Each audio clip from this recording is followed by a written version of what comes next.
Failure is but a stepping stone to success. If there is a ladder towards success, it has many steps. And failures will be some of those steps because we learn from our mistakes.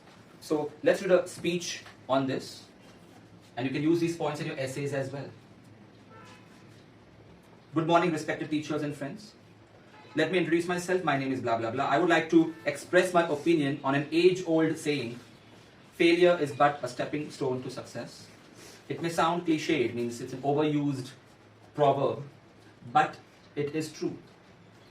Success doesn't mean the absence of failure.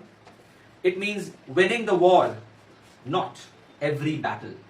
So even if you lose one battle, it's okay. You can still win the war in the end if you have persistence and tenacity. Behind every success story, there is also a story of great failure. Unfortunately, while we are aware of the great achievements, we do not know the failure, the toil means hard work, and tears that are behind each success. So all we see are success stories. There's an interesting saying, somebody said that something like, I worked hard for 20 years before becoming an overnight success. The meaning is that maybe he just joined some sports team, or he just joined the cast of a movie, and that movie became a super hit. Nobody knew him before that. He was not popular at all, or she was not popular at all. But overnight, the next day, he was in the news, and he became very famous, and he was on the path towards great success now. But we can't pin down this only to luck, that oh, he got lucky. What about the 20 years or 15 years of efforts which he or she had put in the past, which led to this? You see, often when we work hard, the result doesn't come immediately, instantly. We are in an age of instant gratification. We want results. But the truth is, you need to have patience. The results will come, but it will take time. And when it does, it will be worth every drop of sweat that you have perspired. That's the meaning of this. We should therefore take failure in our stride. Stride means step. You have to accept failure. If you read the autobiography of any famous personality, any successful person, you would realize that everybody goes through a lot of hard phases, difficult phases of life, which is invisible to us. All we see is a glamour, the success stories in the end. But for it is but another step that takes us closer to our goal, that is failure. If we fail again, it means there is one more road we should not take. It thus gives us valuable experiences, as well as we all know, experience is a great teacher.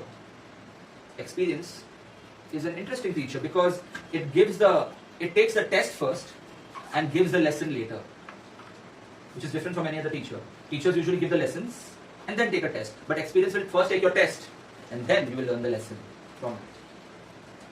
Also, Edison, whom we regard as the inventor of the bulb, the modern bulb, he had failed to find the correct filament for his bulb centuries ago, hundreds of times, but he never gave up. And in the end, he was successful. When he was asked that, why did you give up when you failed so many dozens of times? And he said, but I did not fail. I simply found a way not to make a bulb.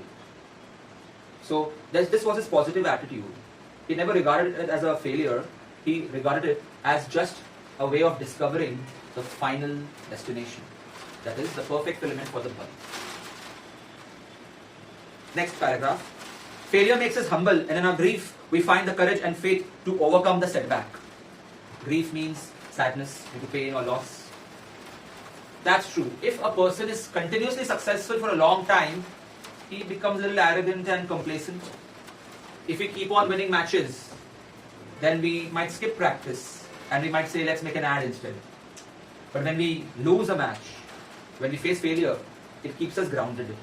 We become humbled and we realize, no, we are not perfect. We need practice. And practice makes perfect. No. I would like to change this because nobody can be perfect no matter how much you practice. I would say practice makes improvement. Continuous improvement should be your goal, not perfection. It makes us more down to earth, practical and realistic, giving us an opportunity to reassess our objective, our plan and the future course of action in the light of mistakes that we have made. So, if we fail in something, we pause, we recheck. Is our strategy correct? Is our goal correct? Is it practical enough for us? It could be about anything. It could be about your career choices. It could be about your business plan. However, turning a stumbling block to a stepping stone requires one to overcome the fear of failure and doubt. These usually arise when we fail. We are filled with doubts. We feel, am I really built for this? Do I have it in me to achieve this target? Maybe I should just give up. I'm not cut out for this. I'm not good enough. These are moments of weaknesses where we should shun these negative thoughts and think positively. With determination, we should tell ourselves, this is just a temporary phase. These usually arise when we fail, affecting us psychologically and even physically. The only possible way to overcome this is to have a firm belief and conviction, that is belief in our work, and avoid committing the same mistake again and again. It's good to make mistakes. Make 1,000 mistakes, but don't repeat the same mistakes. Learn from it. A strong will and a burning desire to succeed is a sure passport to success. History is replete with examples of great failures, replete with full of, that eventually became great success stories. Then you can throw in some examples.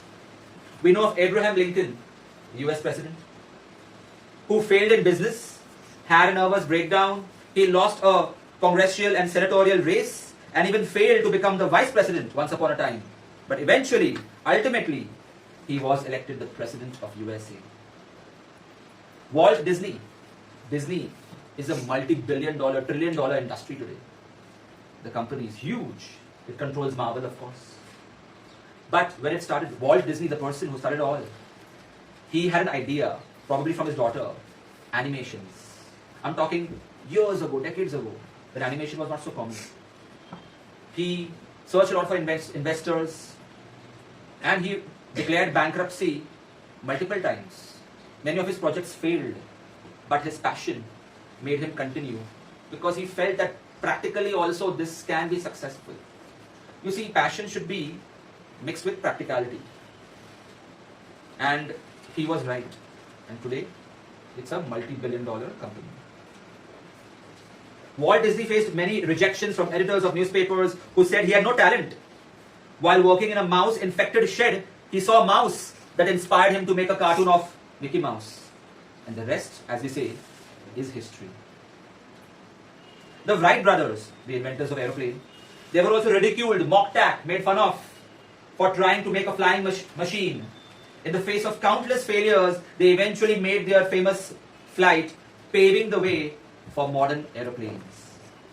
All of them, however, had one thing in common: a firm will and a desire to succeed. They took defeat as a detour, change in direction, and not as a dead end. That's an interesting thought. If there's a failure, it's not a dead end. It's a detour. It simply means that change something. Maybe increase your focus, change your strategy, ask for a mentor to help you out. Failing does not make you a failure. You have failed in something does not mean you are a loser. You are a loser when you give up. Giving up, accepting your failure and not doing anything about it, refusing to try again, that makes you a failure in life. We should therefore use failure as a driving force to propel us, push towards our goal rather than deviate from it. Deviate, change direction, or take a U-turn rather. This is possibly only when we have a positive approach, a strong self-belief and commitment towards our work. Failure is indeed a stepping stone to success. We must not treat it as an obstacle that deters us from our goal, discourage, but as a learning experience that paved the way for future success. And in the words of H.W. Longfellow, it's a part of a poem: life's battle don't always go to the stronger or faster man, but sooner or later, the man who wins is the man who thinks he can. Even if you're not the strongest, even if you're not the fastest, you can win.